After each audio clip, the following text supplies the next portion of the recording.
Magandang gabi, Pilipinas! Narito na po ang pinakabagong update tungkol sa Bagyong Tino na tumama sa iba't ibang bahagi ng Pilipinas. Ang malakas na bagyo ay nagdulot ng malawakang pagbaha at pinsala sa maraming lugar, kabilang ang Cebu na isa sa mga lugar na labis na naapektuhan. Sa gitna ng mga hamon na dala ng kalikasan, pag-usapan natin ang mga lugar na nasalanta at ang mga pagsisikap ng mga otoridad na magbigay ng tulong sa mga apektadong komunidad.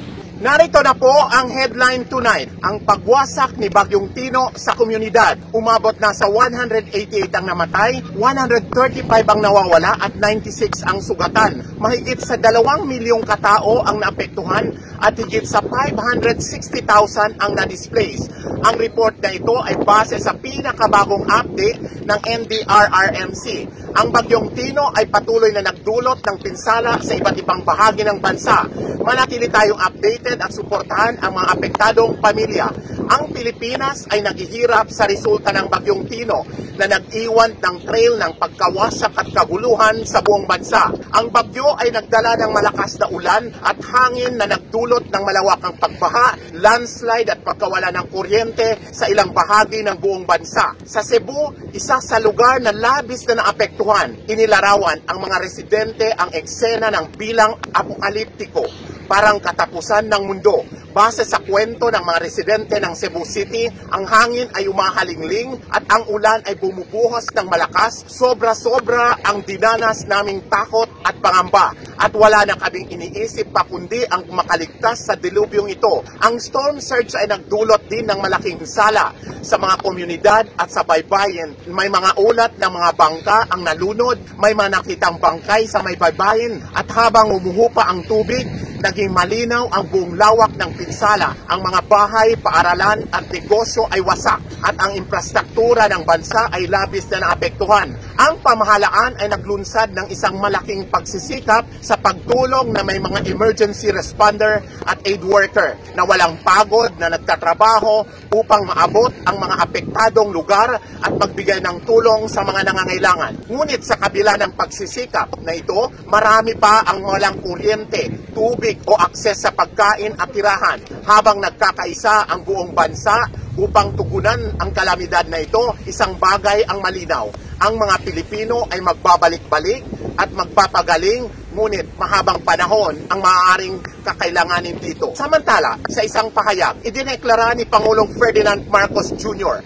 ang estado ng kalamidad sa bansa o under state of calamity. Kasunod ang malawakang pinsala na dulot ng Bagyong Tino. Apektado ang 10 hanggang 12 rehiyon at may 188 na nasawi. Ayon kay Marcos, ang pamahalaan ay patuloy na magbibigay ng tulong sa mga apektadong pamilya at naghahanda para sa paparating na Bagyo Uwan. Ang deklarasyon na ito ay nagpapahintulot ng mabilis na pag-access sa mga emergency funds at pagbigay ng tulong sa mga apektadong lugar. Maglalabas ang pamahalaan ng 760 milyon peso na tulong pinansyal sa mga apektadong lokal na pamahalaan upang matulungan ang mga pamilyang naapektuhan. Narito na po ang listahan ng mga rehiyon at probinsya na sa ilalim ng state of calamity dahil sa Typhoon Tino.